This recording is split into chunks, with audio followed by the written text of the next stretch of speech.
Hard physical practice, got some good on good, got a lot of scout work in. Good effort for the most part. We got some things done, accomplished, put in our game plan as we go.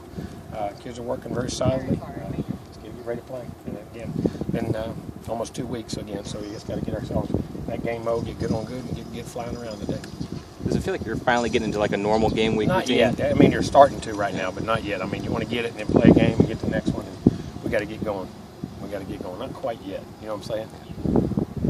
You getting Kermit some more reps of the ones on the kick return? We're trying to a little bit. We're trying to make sure we get him in there. He feels very comfortable, so we can give him some opportunities when we think the time is right. Because I think we got to get him involved and get him going. Obviously, speed. What else does he bring? Well, I mean, just speed, athleticism. He's a natural kick returner, but we got to make sure he's ready before we put him in there. How do you know that? How do you know when somebody's ready? You don't. You just take a guess and think and watch how they practice.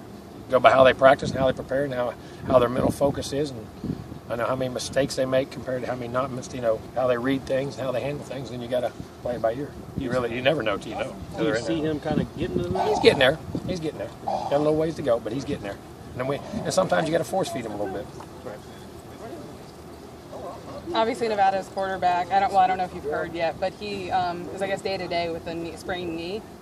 He took a shot in the last game, but he came back in the game and played. So I mean, and they were still very effective. So we're preparing as if he's playing. We got to prepare. That guy's a great player. Does that change anything though for you guys? Or are you just preparing kind of also for their offense? Too? Well, we got to prepare for their offense. You got to prepare for him, and then you got to prepare for their offense. And I don't know how much we don't have hardly any film of that guy not playing. So. I mean, he's a great player, so we have to prepare that way and then be prepared for everything else, be sound in everything else. Is having a guy like him who is mobile and can do some things like that a good test for a defensive scheme that's a little bit different? It don't matter if it's old, new, it's crossways. That guy's torched a lot of good people. I mean, he's going to be a test no matter who the heck's playing against him. But I mean, it will be. But the guy's a very good player. I mean, he's a heck of a player. It'll be a test for anybody. He's a heck of a player.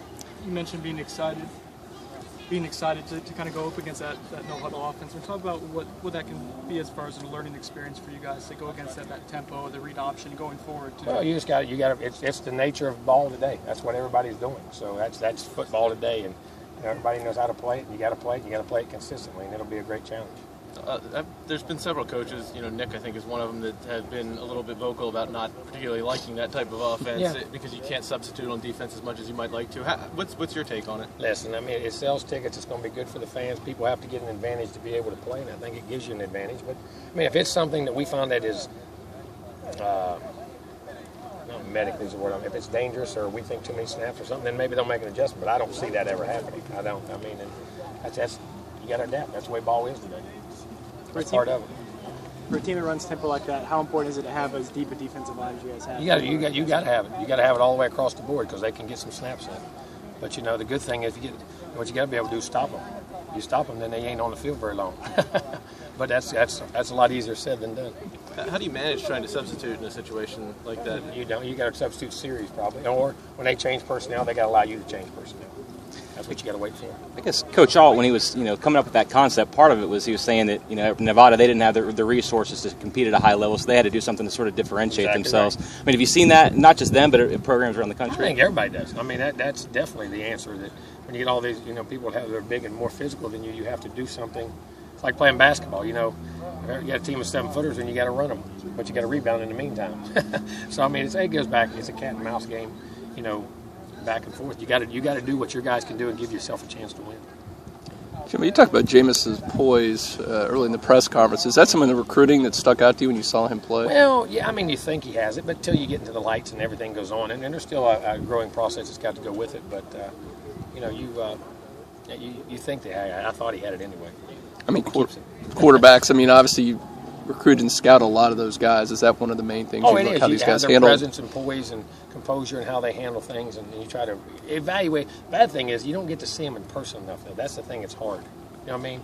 You can see. You can watch a film, and I watch film, and a guy be someone guy have a 5 touchdown performance, but you're not being impressed, and a guy have a 1 touchdown performance, but you watch his man. You can get still when you can't evaluate in person, it still makes it hard. Being able to get there is the key. Being able to be around it. That goes back to that spring rule. Yeah. You did? Did he play well? Yeah, he played well. Played very well. It was our off week last year or whatever it was. I don't know. I went up there. I remember. Yeah. Went to Hueytown. Oh, you mentioned Kenny before, but I mean, he showed again this last Saturday how good he is on Kenny. punt return. Shaw, Yeah, somebody he's on doing punt a very nice job. returning. He's playing good on offense too. He's being very solid all the way across the ball. Time, and daggum, I can't even get on your butt no more. I hope it stays that way. I mean, he's been playing very solidly in all phases. When you first put him over there last year, was it more to be thinking that he's going to be because he can secure the ball? Now he's shown more than the that. number one job in punt return is ball security. Then you got to be able to get first downs. But he's got quickness, and he's developed into a very nice punt returner. And he had those quickness and those traits, but the first thing that attracted us to us was his great ball skills. Not letting the ball on the ground.